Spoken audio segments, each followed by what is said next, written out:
Welcome to Cheese City RC in Monroe, Wisconsin. They race everything from minis to 8-scale truggies here, as well as oval. But this video is going to be all about the Losi Promoto.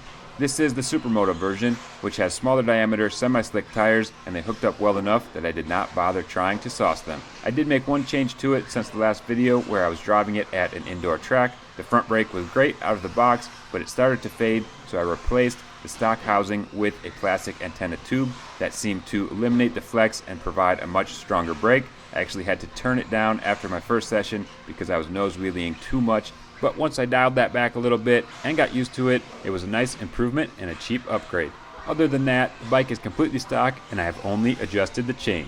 The track layout was almost perfect for the bike. This section was the most difficult, but I never tried to triple it because that was hard to do with an 8 scale. You had to hit it just right and in the sweet spot of the takeoff. If you hit the left side, it really wanted to kick the rear end up. Once I figured that out, I tried to go a little wide, square it up, and hit that right side every time. It still took a strong blip of the throttle on the takeoff to keep that front end up, but landing it smooth on the short and steep downside was very rewarding and fun. I never tried the big back triple either. That one was hard to land smooth with an 8 scale because the landing was so small, so I did not think it would go that well for the bike.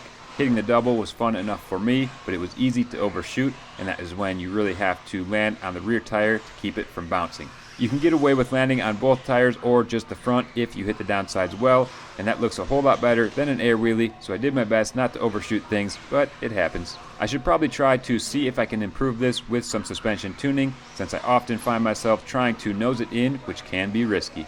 I knew I was going a little far on that one, so I stayed on the gas in the air to keep the front end up, and that helped smooth out the hard landing. That was a pretty nice nose wheelie, but when I had the front brake turned all the way up and I wasn't quite used to it, I actually did a nose wheelie front flip off of that single on accident. That sounds pretty cool, but it is probably not the best thing to do if you want to turn consistent laps on the track. You can also lose the front end in a corner and crash if you use too much front brake at too far of a lean angle. I actually did not need a whole lot of marshalling during any of my sessions on this track this day. I was able to figure things out relatively quickly, and the bike did a great job of rolling out of some issues that I did have. I do make a mistake here coming up, but I was able to figure out how to get going again. I went a little wide, clipped the pipe, spun around, and I was teetering with the front end in the air, but giving it some gas, followed by the brake, allowed me to get back to both tires, find some traction, and ride away. Another guy had the MX version with hole shot tires, and he did not have as much luck. It sounded like he was struggling with a steering issue and needed to adjust the servo saver. It would definitely be a whole lot more difficult to stay straight between these lanes if the bike was pulling one way or the other. I let someone they call the Legend try this bike, and he was able to do clean laps pretty quickly, even in some heavy traffic. He ended up picking one up that day, so hopefully we can get back for some battles. I do think you could have some good racing with multiple bikes on this layout since there is a good amount of space in the corners, and overall the track is a big enough size.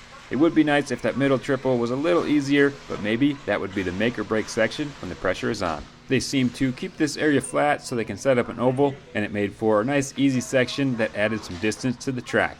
That time over the double, I thought I was going to catch the downside, so I tried to nose it in, but I landed a little heavy on the front wheel, got squirrely, and crashed. If I was racing, I probably would have been better off waiting for a marshal, but it was a nice bonus to be able to keep going after that one.